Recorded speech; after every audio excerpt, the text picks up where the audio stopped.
Good morning, everybody. It's indeed a pleasure to be here, and salamat to ADFIAP for inviting me here to this platform to speak on a very important topic of our time.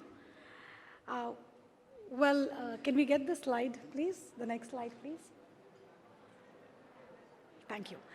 So, world over, the triple crisis of climate, nature, and pollution is an issue for the 21st century.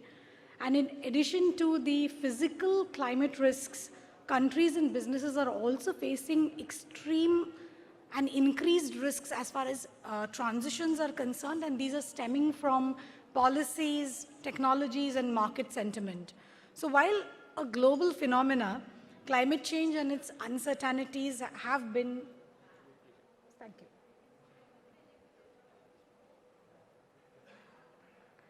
Sorry. So we would all agree that there are rising pressures on businesses and financial institutions globally to act. And there's an urgency that has been set in, right? And we heard the earlier speakers highlight that. In fact, Southeast Asia, for example, stands to lose $28 trillion on account of climate change in the next 50 years. And therefore fueling sustainable projects and transitioning to a low carbon economy is not an option anymore. Finance is foundational to these efforts, especially as the SDG financing gap is only increasing, and that's estimated to be at least 50% as of 2021, post-COVID, especially in developing countries. And policy reforms we've seen globally, even in Asian markets, they've been targeted towards accelerating capital flows towards climate projects, and investors have started to divest from certain high carbon emitting sectors or even transforming them, looking for investing in cleaner sectors. So no wonder then that the whole sustainable finance trends, as we see, are growing, and there is a growth trend that we are seeing over the last 5 years and the future to come, right? So the rise in sustainable finance across debt and equity is evidenced to be a big growing opportunity for banks and financial institutions, for DFIs, and it's making a business case. So no longer can we ignore our portfolios and say that we only have mainstream portfolios, but how much of the portfolio is really going towards sustainable finance is something that needs to be mapped. Sustainable bond issuance have crossed $1 trillion for the first time in 2021, up by 6 times from 2017. And the global market for GSS, that is Green Social Sustainability Bonds too, have seen a tremendous growth with H1 performance at 417 billion USD. What we saw in the first half of 2022, there was a lag indeed on account of the global crisis and the bond market volatility. But the green bond market did perform better than the plain vanilla debt market. Asia saw a better rise in its share from 23% in H1 2021 to about 34% in 2022, indicating greater resilience to global challenges. And if you look at the equity side, the overall AUM of ESG-oriented investments, they today cover almost 36% of the overall AUM that is out there, right?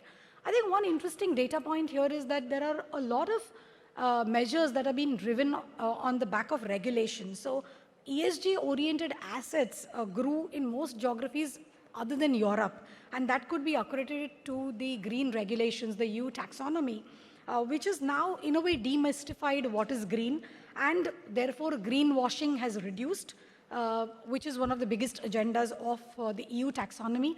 We do need many taxonomies like this to create a level playing field for everyone out there. Well, just to highlight some of the industry responses and what is happening in terms of economic and business losses. For example, the monetary cost of 10 out of 15 most destructive climate disasters in 2021 was estimated to be an average $1.5 billion for each incident And there are banks in Asia, if we focus on Singapore, DBS, or Maybank in Malaysia, they're taking net zero targets, introducing board members who understand or who have the sensitivity towards climate-related issues. And that's one of the trends that we are seeing across markets in Asia, also as far as emerging economies are concerned. Well, some of the speakers earlier mentioned about the challenges and the opportunities, especially for DFIs. I think, the space is rife with challenges, and we cannot ignore when we start integrating sustainable finance and climate risks into lending decisions, or even at a strategy level from an organization standpoint. One of the issues is impact measurement and monitoring, where there are data inconsistencies, data inaccuracies, or even scarcity of data. I think the underdeveloped data processes and systems, and also on part of the borrower's lack of non-disclosure information, I mean, this is limiting transparency or deterring investments, and that's one of the issues that across banks are facing, including DFIs. Integrating sustainability KPIs in order to create measurable impact is another big challenge. Political interference in selection of projects or high NPAs on account of underwriting of weak loans, for the sake of just volume targets, I think that's becoming a big barrier. And then lack of collaboration and partnerships with private sector to create innovative financial products, which are limiting projects going to scale. Despite these challenges, I think, despite these challenges, I think there are several opportunities that we are seeing. One, integrating ESG and climate risk assessment within lending decisions from a top-down or a bottoms-up approach has been very instrumental in greening of the financial systems, reducing risks of standard assets, quantifying the impact of climate-related risks in ICAP, assessing climate materiality, and also enabling pricing of climate risks. I think that is becoming very, very critical. In fact, our firm, Octis ESG, we are developing a very cost-effective climate risk platform that will be targeted towards emerging markets to enable faster and simpler decision-making on climate risk. Because we are no climate scientists, we are bankers. So therefore, we need such technology to be able to guide us in terms of the sanctions that we do. I think one of the second most important aspect of the opportunity part is targeting sustainability sectors for investing and enhancing the positive impact, because ultimately we are serving the larger target of the NDCs of countries or meeting the SDGs, right?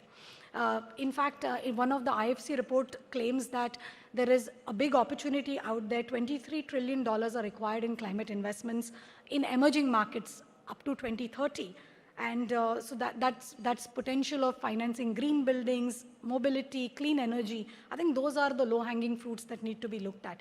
And I think one of the other very important aspects which Arshad also mentioned was diversifying human skill resources to include ESG and climate professionals within the banking system. I think that's very important. So how our risk and credit officers understand these aspects, and because they need to do non-financial analysis going forward, and therefore enhancing their skill becomes a big business opportunity and not just skill enhancement, right? As far as DFIs are concerned, they have started to judiciously use capital to create innovative mechanisms and mitigate risks to climate projects. So, for example, in a recent transaction in sustainability-linked bonds, globally, the whole sustainability-linked bond market has gone up substantially. And one of the classic examples is from Egypt, where it launched a sovereign ESG loan and an Islamic finance facility, which was aimed at the ministry's green projects. So they could mobilize capital from offshore into this particular facility to fund their own projects. So how do you create that alpha in terms of enhancing capital flows into the country? I think that's also an important point here. As far as innovations for financial institutions, DFIs are known for blended finance products, applying popular structures of credit enhancements, interest subventions, guarantees, technical assistance. But I think it's time that the banking sector, the DFIs need to go beyond these structures for bringing in scalability, replicability. How do you put in that $1 and get out $3 or $4? I think that is really the big challenge. And here, we have a classic example sitting out of Philippines, which is the Philippines Water Revolving Fund, which combined development assistance from USAID, funding from the Japan Bank for International Cooperation, and the Philippine Sovereign Guarantee, which was financing water projects. I think what was very important is that it deployed $234 million over 6 years of operations, and in terms of impact, the project benefited 6 million people to access piped water and helped Philippines move more towards its country goals, right? So I believe such innovative structures can be replicated across markets in Asia, and blue economy, in any case, blue financing holds big potential for countries like Indonesia or India maybe, who has huge coasts access. So partnering with different institutions here becomes extremely important. On the other side, we've seen how the fintech sector has grown in a big way. And digitalization in finance so far has been self-service capabilities or banking solutions, but there's a huge opportunity for DFIs to walk in there with innovative solutions. And we cannot ignore the MSME sector, right? I mean, there's another opportunity sitting there.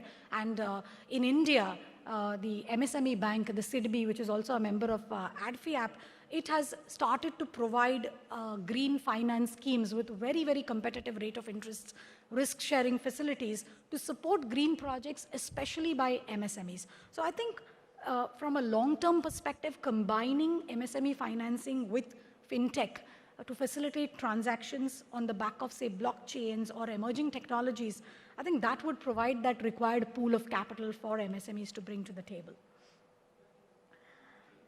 About AuctusESG, well, for some of you who don't know me, I've been a banker.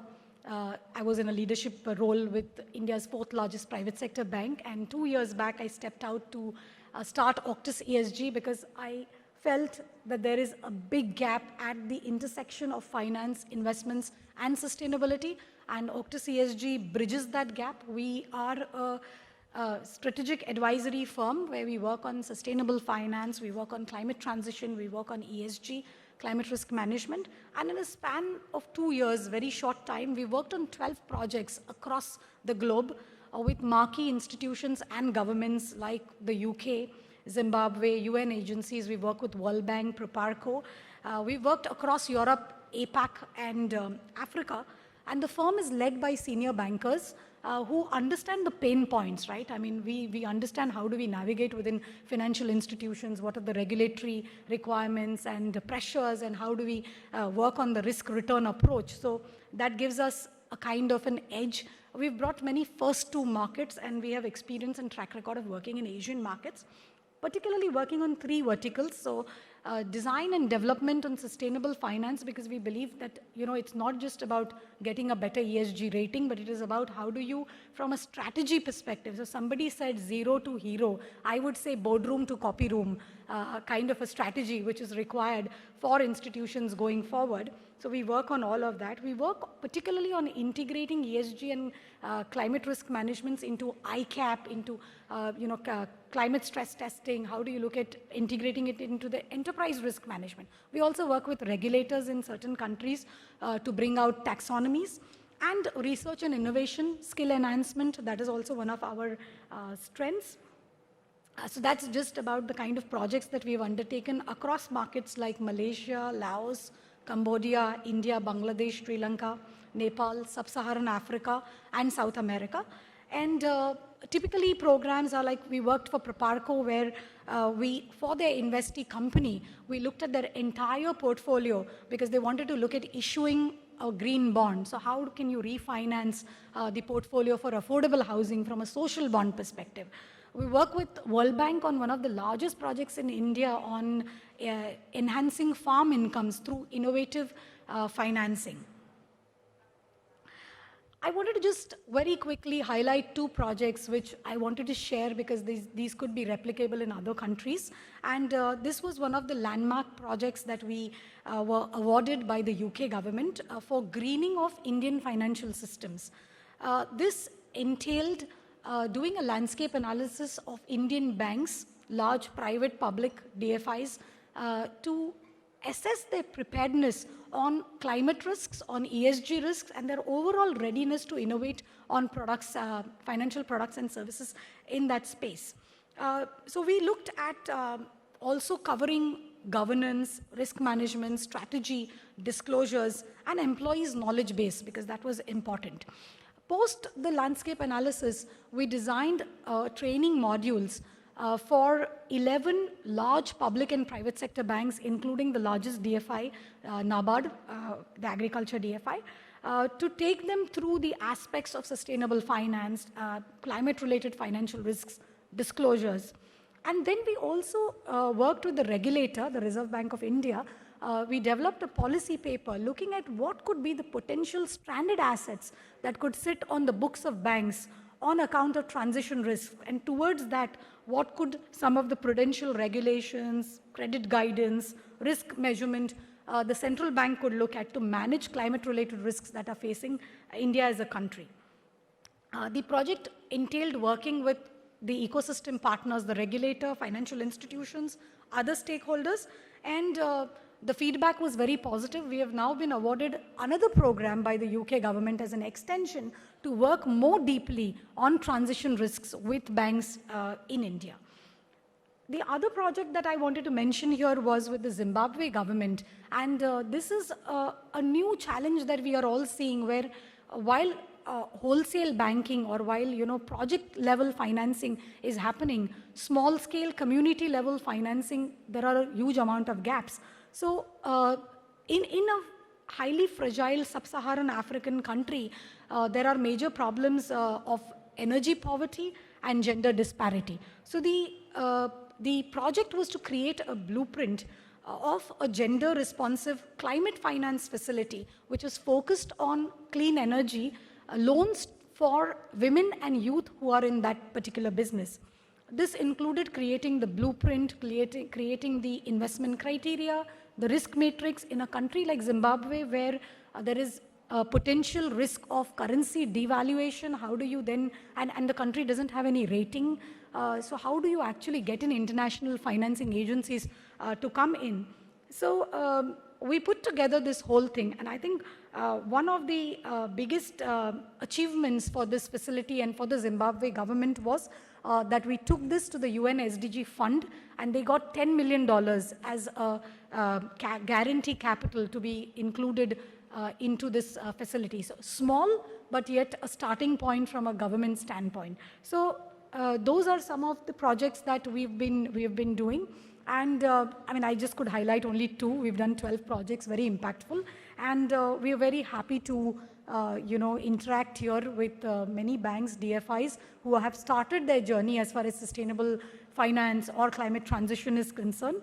And I think in conclusion, I would say that DFIs stand at a very, very critical juncture. They have the power to influence this entire space. They have the catalytic role to play, and I think that's the changing role that they have from a risk and opportunity standpoint. And we as AuctusESG look forward to leveraging our experiences and your experiences and ADFIAPs to promote knowledge, to promote capacity in this area, as well as to do impactful work in this area. With that, thank you very much.